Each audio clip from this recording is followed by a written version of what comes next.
Pagi, selamat siang anak-anak kelas 11 DPIB 1 dan 11 DPIB 2.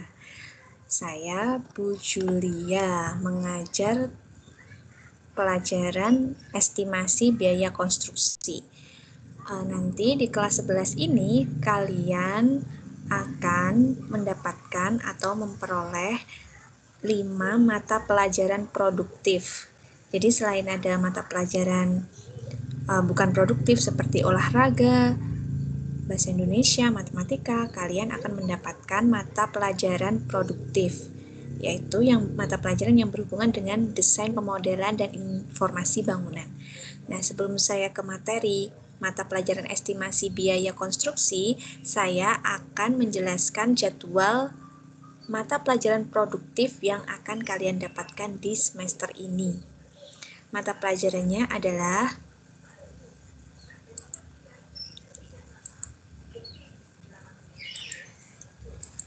ini.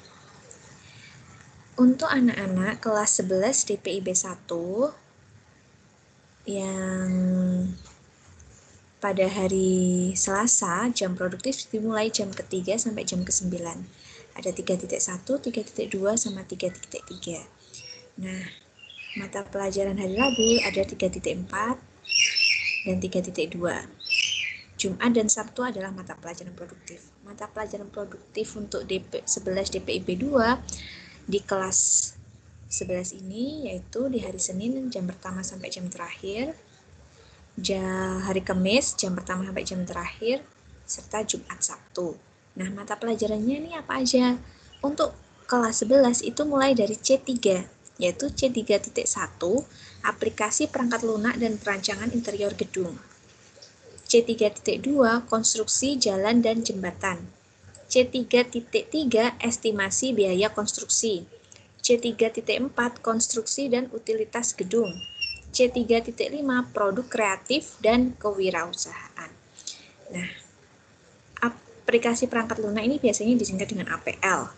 Konstruksi jalan dan jembatan disingkat dengan KJJ. Estimasi biaya konstruksi disingkat dengan EBK. Konstruksi dan utilitas gedung disingkat dengan KUG. Produk kreatif dan kewirausahaan disingkat dengan PKK. Untuk kelas 11 DPIB 1, saya mengajar APL, aplikasi perangkat lunak, di hari Jumat. Kemudian di hari Selasa, saya mengajarkan EBK 3.2, KJJ, konstruksi jalan dan jembatan, serta estimasi biaya konstruksi. Untuk kelas 11 DPIB 2, saya mengajar konstruksi dan jalan dan jembatan, estimasi biaya konstruksi 3.3 ini. Untuk pengajar lain seperti konstruksi dan utilitas akan diajarkan oleh Bu Nuriana. Ada Pak Rudi, ada Bu Wiwi juga. Nah, pertemuan hari ini saya akan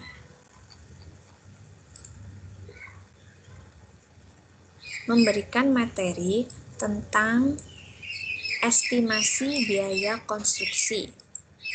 Nah, bisa dilihat di layar. Estimasi biaya konstruksi, mata pelajaran produktif yang saya ajarkan adalah estimasi biaya konstruksi. Ini untuk kelas 11 DPIB 1 dan 11 DPIB 2. Nah, estimasi biaya konstruksi kompetensi dasarnya. Jadi gini anak-anak, untuk mata pelajaran, setiap mata pelajaran itu harus ada kompetensi dasar atau disingkat dengan KD. KD itu adalah kompetensi dasar, jadi minimal kalian akan mendapatkan kompetensi dasar secara berurutan. Jadi sudah ditentukan di peraturan pemerintah kompetensi dasarnya. Seperti ini, estimasi biaya konstruksi. Kompetensi dasarnya ada 3.1, 3.2, 3.3, 3.4, 3.5.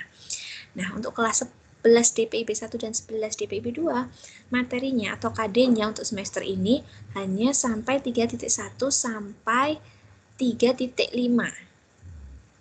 Atau mungkin nanti akan berkembang sampai ke 3.10 menerapkan perhitungan volume pekerjaan konstruksi gedung, jalan, dan jembatan jika memungkinkan karena kita sedang dalam masa pandemi.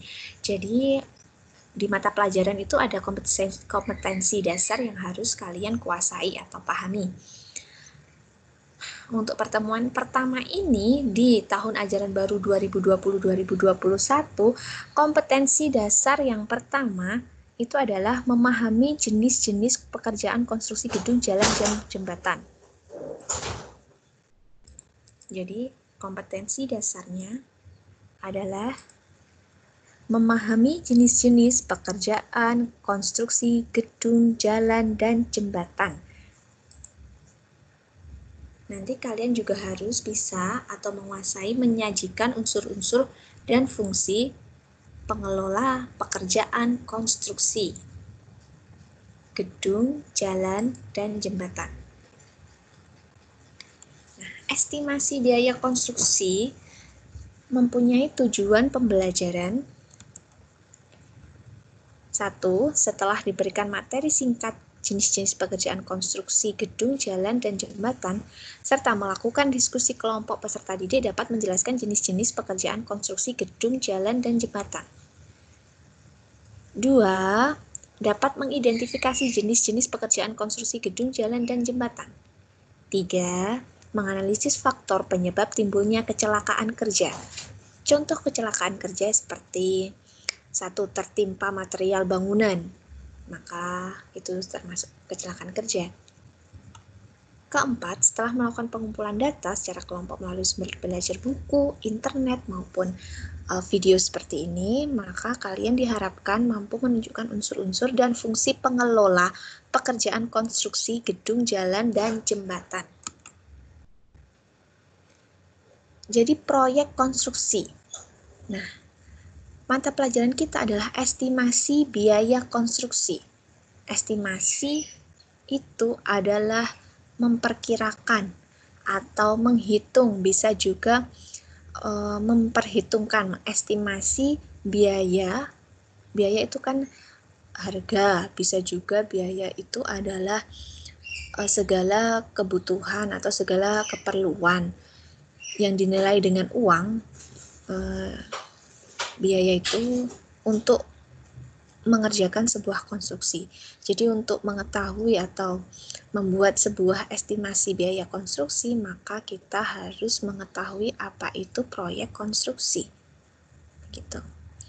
Nah, proyek merupakan upaya dalam suatu rangkaian kegiatan dengan memanfaatkan sumber daya yang ada untuk mencapai tujuan tertentu yang harus diselesaikan dalam jangka waktu yang terbatas. Jadi proyek itu kalau kita mempunyai sebuah proyek, misalnya proyek membangun rumah. Nah, kita harus membutuhkan bahan bangunan, sumber daya, misalnya sumber daya manusia, butuh tukang. Kemudian butuh kuli, itu sumber daya manusia. Sumber daya alamnya misalnya butuh pasir, butuh semen untuk membangun sebuah rumah. Nah, apa sih ciri-ciri proyek yang membedakan dengan pekerjaan lain? 1. Mempunyai saat awal dan akhir yang jelas. 2. Mempunyai jangka waktu yang terbatas. 3. Hasilnya bersifat unik. 4. Dilaksanakan di lokasi yang berbeda dengan menggunakan sumber daya yang berbeda pula. 5. Mempunyai tujuan yang akan dicapai dengan spesifikasi tertentu. Jadi, ciri-ciri proyek itu 1. Awal dan akhir yang jelas. Jelas nih, kalau membangun rumah, awalnya apa? Awalnya adalah tanah kosong misalnya, atau tanah kapling. Itu awalnya.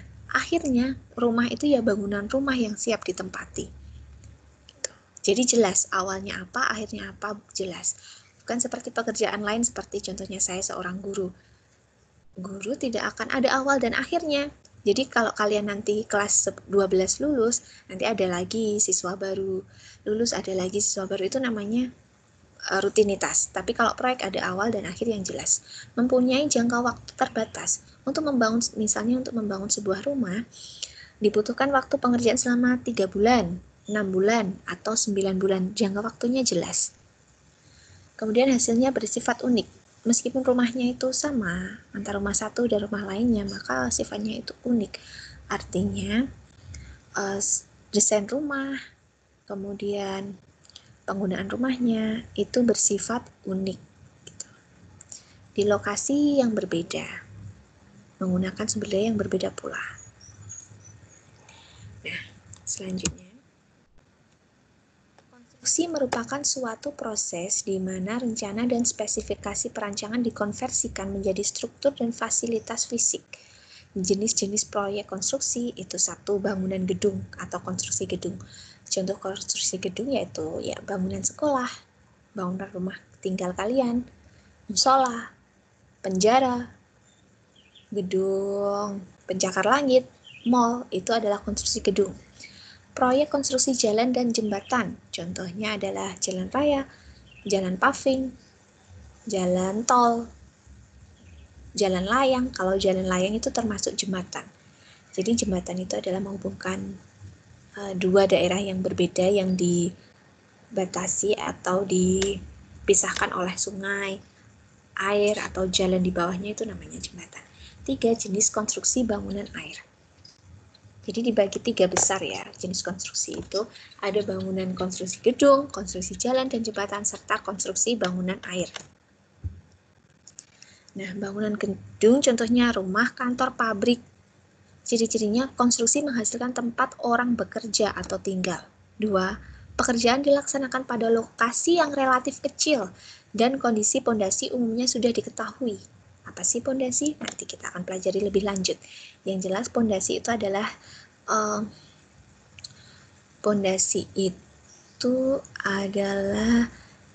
tempat bertumpunya sebuah rumah. Jadi kalau dilihat tidak kelihatan karena pondasi biasanya letaknya itu di dalam tanah. 3. Manajemen terutama dibutuhkan untuk progresi pekerjaan. Jadi dalam proyek itu ada manajemen. Ada mandor yang memanage atau mengatur tukang. Tukang akan mengatur atau memanage kuli. Itu namanya proses manajemen. Kalau dalam proyek besar, manajemen lebih banyak lagi. Misalnya ada kepala proyek, ada site manager, ada pelaksana di lapangan, ada mandor, kemudian kuli. Nah, jenis bangunan dalam proyek konstruksi bangunan sipil, seperti jalan, jembatan, bendungan, infrastruktur lainnya. Cirinya, proyek konstruksi dilaksanakan untuk mengendalikan alam, berguna bagi kepentingan manusia. Pekerjaan dilaksanakan pada lokasi yang luas atau panjang, dan kondisi pondasi sangat berbeda satu sama lainnya. 3. Manajemen dibutuhkan untuk memperlancar jalannya proyek. Nah, proyek bangunan sipil itu berbeda dengan bangunan gedung ya. Dari pondasinya saja sudah berbeda. Dari luasnya lahan pasti berbeda. Kalau bangunan sipil, jalan, jembatan itu kan lokasinya panjang, luas. Kalau rumah mungkin hanya satu kafling. Kalau perumahan itu kan terdiri dari beberapa rumah, satu tempat. Kalau bangunan sipil, jalan itu tempatnya panjang, bendungan juga panjang dan bangunannya besar.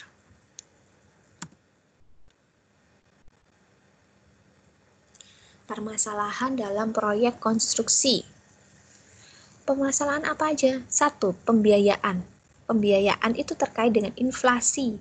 Inflasi adalah, nanti kalian bisa googling ya, inflasi itu apa. Secara garis besar, inflasi itu adalah naiknya mata uang atau seperti itu. Sengketa hukum, bunga bank, penundaan waktu, modal kerja. Jadi masalah dalam pembiayaan itu seperti modal kerja, ada tidak modal untuk membangun bangunan itu. Kemudian waktunya, semakin panjang waktunya, maka biaya tentu semakin besar karena terkait dengan membayar gaji karyawan, membayar kuli, mandor gitu. Kualitas dalam masalah proyek tentu saja merupakan sumber masalah atau bisa jadi permasalahan.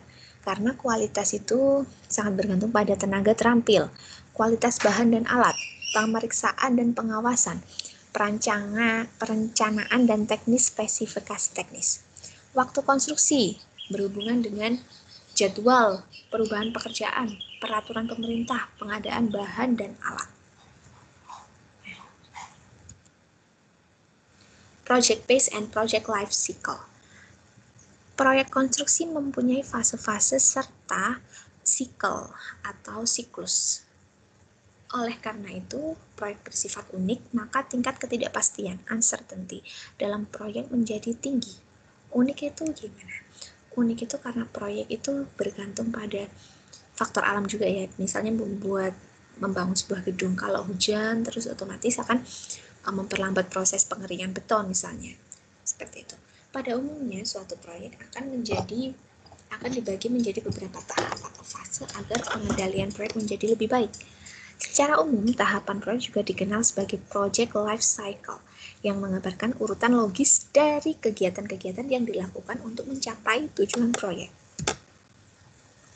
Nah, ini adalah project life cycle. Ada planning. Yang pertama itu adalah planning, perencanaan.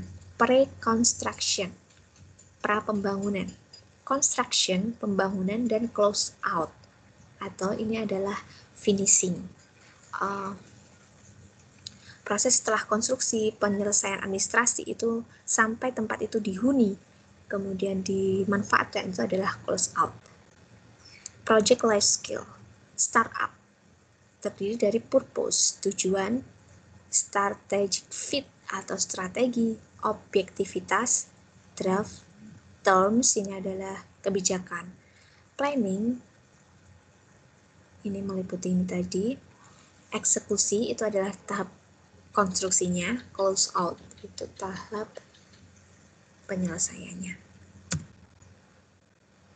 Tahapan proyek konstruksi, kalau tadi siklus ini tahapannya ya. Yang pertama adalah studi, survei untuk studi. Dalam membangun proyek pasti awalnya studi, contohnya membangun jalan. Nah, studinya jalan ini manfaatnya untuk apa? Menghubungkan desa mana ke mana, atau menghubungkan kota mana ke mana. Tanahnya untuk jalan bersifat apa? Misalnya tanah gambut, atau tanah pasir, atau tanah pegunungan. Itu adalah studi, survei untuk studi. Kemudian tahap penjelasan. Dijelaskan proyeknya nanti seperti ini, proyeknya nanti akan memakan biaya sebesar ini gitu. Pra-desain, survei untuk pra-desain. Pra-desain itu kita melihat-lihat lokasi, mengukur lokasi, itu pra-desain. Desainnya itu survei untuk desain, pengadaannya adalah peninjau lapangan. Pengadaan ini bisa jadi proyek itu harus ada tahapan pengadaan kontraktornya. Dalam proyek itu kan ada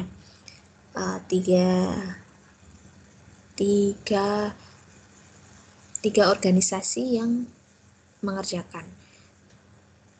Konsultan perencana, merencanakan atau mendesain, kontraktor yang berhubungan dengan fisik yang mengerjakan konstruksinya itu disebut kontraktor, serta konsultan pengawas. Konsultan pengawas ini tugasnya adalah mengawasi kontraktor apakah sesuai dengan spesifikasi dan desain yang dibuat oleh konsultan perencana.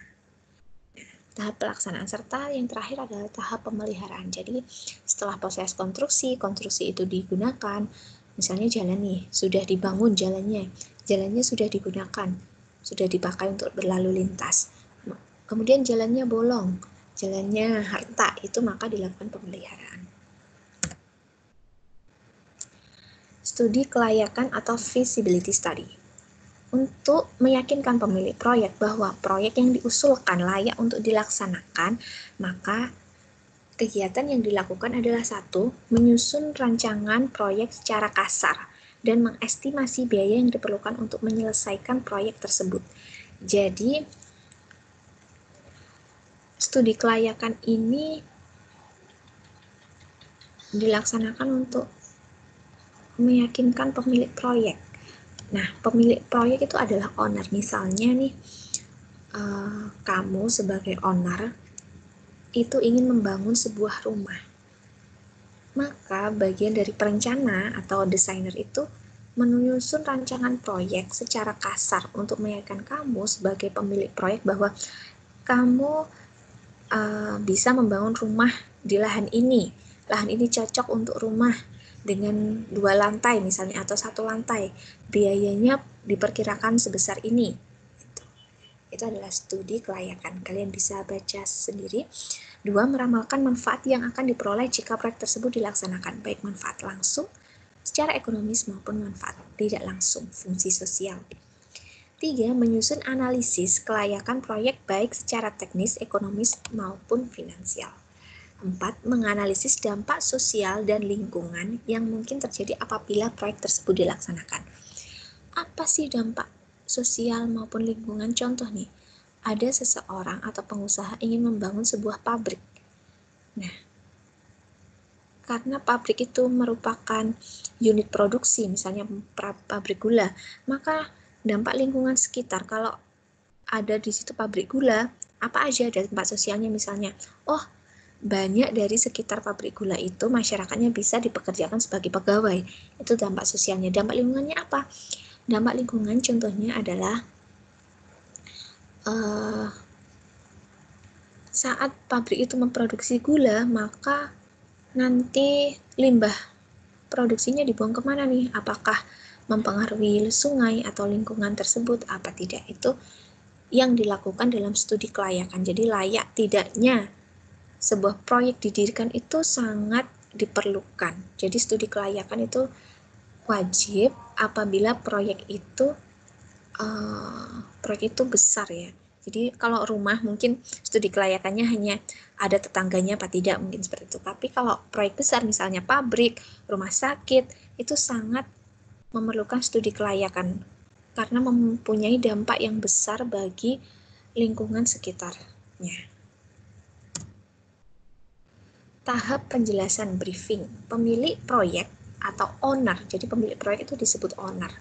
Pemilik proyek menjelaskan fungsi dan biaya proyek sehingga konsultan perencana dapat secara tepat menafsirkan keinginan pemilik dan membuat taksiran biaya. Kegiatan yang dilaksanakan 1. Menyusun rencana kerja dan menunjuk pada perencanaan dan tenaga ahli. 2. Mempertimbangkan kebutuhan pemakai, keadaan lokasi lapangan, merencanakan rancangan taksiran biaya dan persyaratan mutu. 3. Mempersiapkan ruang lingkup kerja, jadwal waktu, taksiran biaya dan implikasinya, serta rancangan pelaksanaan. 4. Mempersiapkan sketsa dengan skala 1:1000, 1:1500, 1:2000 yang menggambarkan denah dan batas-batas proyek. Tahap perancangan atau desain. Jadi saat owner atau pemilik itu sudah mengetahui bahwa aku layak membangun bangunan rumah misalnya, sudah dijelaskan bahwa nanti bangunan rumahnya seperti ini, biayanya sekitar ya, jadi kalau belum direncanakan kan belum tahu biaya pastinya, biayanya sekitar begini. Nah, dari perkiraan itu pada studi kelayakan sudah dijelaskan, maka tahap selanjutnya adalah tahap perancangan atau desain. Tujuannya adalah untuk melengkapi penjelasan proyek dan menentukan tata letak rancangan, metode konstruksi, dan taksiran biaya agar mendapatkan persetujuan dari pemilik proyek dan pihak berwenang yang terlibat. Untuk mempersiapkan informasi pelaksanaan yang diperlukan termasuk gambar rencana dan spesifikasi serta untuk melengkapi semua dokumen tender. Apa itu tender? Tender itu adalah lelang. Jadi dalam nanti membangun rumah itu owner serta konsultan perencana itu memilih kontraktor. Nah, pemilihan kontraktor itu bisa melalui tender atau lelang. Jadi aku punya gambar nih, owner. Misalnya kamu sebagai pengusaha, kamu ingin bangun rumah, kamu punya gambar dari perencana. Kamu memilih kontraktor, maka kamu melakukan apa? 1, kamu bisa memilih kontraktor. Misalnya CV apa? CV ini, bangunkan rumah ini ya. Itu kalau kamu memilih, tapi ada juga lelang. Kamu mempersiapkan dokumen seperti dokumen biaya, dokumen gambar, nanti kamu lelangkan. Jadi siapa kontraktor yang menawar pekerjaan itu paling murah dan sesuai spek ya, sesuai gambarmu, itu dia yang akan kamu pilih untuk mengerjakan rumahmu. Itu namanya tender. Jadi tender itu sama dengan lelang. Untuk mempersiapkan informasi pelaksanaan yang diperlukan, termasuk gambar rencana dan spesifikasi, serta untuk melengkapi semua dokumen tender. Kegiatan dilaksanakan pada saat desain. 1. Mengembangkan ikhtisar proyek menjadi penyelesaian akhir. 2. Memeriksa masalah teknis. 3. Meminta persetujuan akhir ikhtisar dari pemilik proyek. 4. Mempersiapkan 1. Rancangan skema. 2. Rancangan terperinci. 3. Gambar kerja. 4. Daftar kuantitas. 5. Taksiran biaya. 6. Program pelaksanaan pendahuluan termasuk jadwal waktu. Ingat, proyek itu adalah pekerjaan yang ada batas waktunya. Jadi untuk membangun sebuah proyek pasti ada jadwalnya. Kapan dimulai, kapan proses, dan kapan berakhir. Tahap selanjutnya adalah tahap pengadaan atau procurement. Jadi kalian harus mulai sekarang karena kalian jurusan DPIB, Desain Pembangunan dan Informasi Bangunan. Maka kalian harus familiar atau terbiasa dengan istilah pada bidang Desain Pemodelan dan Informasi Bangunan atau DPIB. Tahap pengadaan istilah lainnya adalah procurement. Tujuannya menentukan kontraktor sebagai pelaksana atau sejumlah kontraktor sebagai subkontraktor yang melaksanakan konstruksi di lapangan. Jadi contohnya kontraktor itu adalah misalnya di SMK Kudu sedang membangun ruang kelas, maka SMK Kudu sebagai owner menunjuk kontraktor, misalnya CV Lidah Buaya. Nah, CV Lidah Buaya itu mengerjakan nih pembangunan gedung. Nah, tapi CV Lidah Buaya ini tidak sanggup untuk, maksudnya butuh tenaga tambahan untuk mengerjakan atap. Nah, dipilihlah subkontraktor. Jadi subkontraktor itu bekerja sama dengan kontraktor untuk mewujudkan sebuah bangunan. Hal-hal yang perlu diperhatikan adalah 1. Prakualifikasi, agar kontraktor yang berkompeten saja yang ikut dalam pelelangan. 2. Dokumen kontrak merupakan dokumen legal yang menguraikan tugas dan tanggung jawab pihak-pihak yang terlibat. Jadi sebelum melaksanakan lelang atau tender itu ada prakualifikasi. Nanti CV yang berhak untuk menjadi kontraktor membangun rumah saya itu 1. CV-nya harus modalnya sekian. CV-nya harus mempunyai tenaga ahli apa, tenaga terampil apa, punya mandor, punya apa, itu namanya prakualifikasi.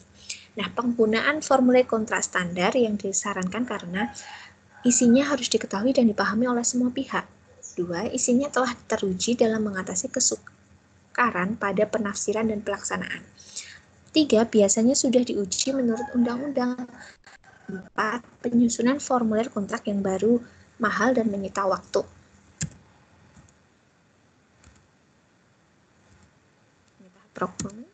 Tahap pelaksanaan atau konstruksi. Kalau sudah menjalani tahap procurement, sebentar.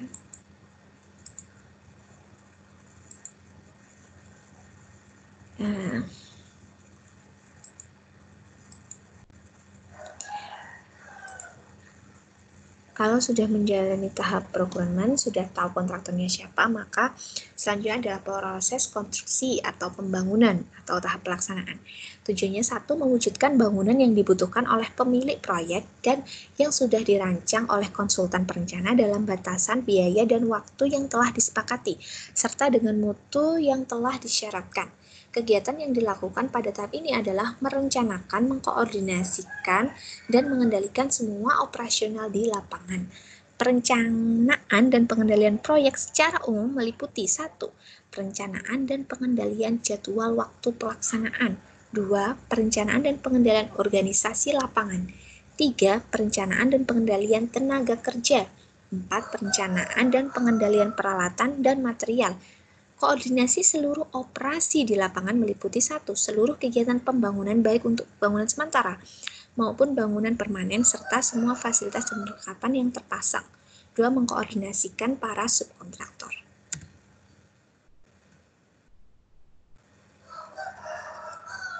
Selanjutnya adalah tahap pelaksanaan konstruksi. Tujuannya mewujudkan bangunan yang dibutuhkan oleh pemilik proyek dan yang sudah dirancang oleh konsultan perencana dalam batasan biaya dan waktu yang telah disepakati, serta dengan mutu yang telah disyaratkan. Jadi pelaksanaan ini, tadi sudah ya. Sebenarnya tahap pemeliharaan, jadi kalau sudah selesai konstruksi, sudah jadi rumahnya, atau sudah jadi bangunannya, maka selanjutnya adalah tugasnya tahap pemeliharaan. Contoh nih, jalannya berlubang, maka ditambal. Rumahnya sudah usang, catnya mengelupas, maka dicat ulang. Itu tahap pemeliharaan. Misalnya plafonnya sudah jebol karena terkena air, maka mengganti penutup plafon. Itu namanya tahap pemeliharaan. Kalau tahap persiapan penggunaan, maintenance and startup ya, persiapan untuk bangunan itu digunakan, misalnya cek semua lampu sudah nyala, cek bangunan jalannya dilewati itu sudah layak, itu adalah tahap startupnya. Tujuannya adalah menjamin agar bangunan yang telah selesai sesuai dengan dokumen kontrak dan semua fasilitas bekerja sebagaimana mestinya. Selain itu, pada tahap ini juga dibuat suatu catatan mengenai konstruksi berikut petunjuk operasinya, serta melatih staf dalam penggunaan fasilitas yang tersedia. Kegiatan itu dilakukan: 1. Mempersiapkan catatan pelaksanaan, baik berupa data-data selama pelaksanaan maupun gambar pelaksanaan as-built drawing. Jadi apa itu as-built drawing? As-built drawing itu adalah gambar bangunan yang sudah dibangun atau selesai dibangun. Tapi kalau shop drawing itu gambar bangunan yang akan dibangun. Jadi shop drawing, bangunannya belum ada, akan dibangun berdasarkan gambar shop drawing. Kalau as-built drawing berarti gambar itu adalah gambar akhir, ada bangunannya sudah dibangun, digambar lagi ke as-built drawing. Jadi shop drawing sebelum pembangunan, as-built drawing setelah pembangunan. 2. Meneliti bangunan secara cermat dan memperbaiki kerusakan-kerusakan. Misalnya nih, rumahnya mau dipakai kok ada pipa yang bocor, ada air yang menggenang, misalnya itu harus di maintenance atau diperbaiki. 3. Mempersiapkan petunjuk operasional serta pedoman pemeliharaannya. 4. Melatih staf untuk melaksanakan pemeliharaan. Nah, ini adalah project management atau manajemen proyek. Ada concept based feasibility, outline design planning, detail design procurement, construction supervision, cost control, quality control, operation management. Istilah-istilah ini, meskipun kalian anak-anak belum paham, maka setidaknya kalian pernah membaca. Kalau pernah membaca, nanti kalian akan menjadi penasaran, apa sih manajemen plan? Nah, bisa dipelajari lewat video ini atau bisa browsing karena kita sedang pandemi. Kalau kalian bertanya langsung ke saya, boleh di kolom komentar. Jadi kalau kalian ada yang tidak mengerti, boleh tanya di kolom komentar YouTube ini. Nanti insya Allah akan saya jawab. Saya akan berusaha menjawabnya.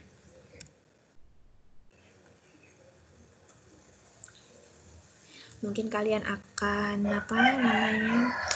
mungkin kalian akan masih bingung karena ini adalah pertama kali kalian belajar estimasi biaya konstruksi. Nggak apa-apa, kalian baca saja, bingung nggak apa-apa, nanti kalian akan semakin paham seiring dengan kalian mempelajari video-video saya tentang estimasi. Jadi nanti pertemuan pertama ini baru pertama nih, jadi kalau wajar kalau kalian masih bingung, apa sih estimasi, kenapa kita harus belajar estimasi. Nah, nanti kalian akan menambah wawasan sehingga kalian akan paham.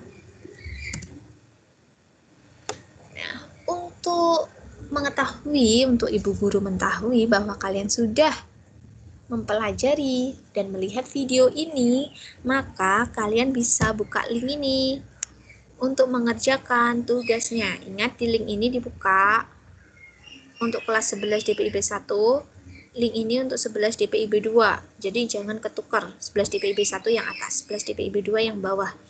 EBK KD1, 11 DPIB 1. Ini tulis nama lengkap ya, nama lengkap kalian di form ini, kemudian jawab pertanyaannya. Nanti kalau ada pertanyaan silahkan tulis di kolom komentar. Anak-anak, kalian subscribe channel saya ini untuk mendapatkan pelajaran-pelajaran KD berikutnya. Jadi KD untuk minggu pertama di tahun ajaran 2020-2021, anak-anakku kelas 11 DPIB 1 dan DPIB 2, silahkan subscribe channel ini dan nanti akan saya upload video-video pembelajaran untuk KD selanjutnya.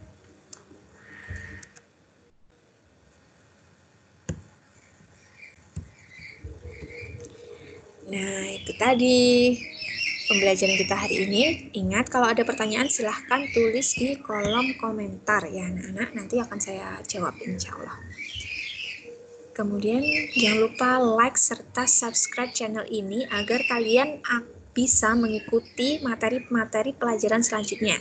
Karena untuk kelas 11 ini saya akan ngajar estimasi biaya konstruksi. Nanti ada pelajaran lain seperti konstruksi jalan dan jembatan, saya juga akan unggah di YouTube ini. Terima kasih. Selamat belajar dan selamat mengerjakan tugas yang saya berikan. Wassalamualaikum warahmatullahi wabarakatuh.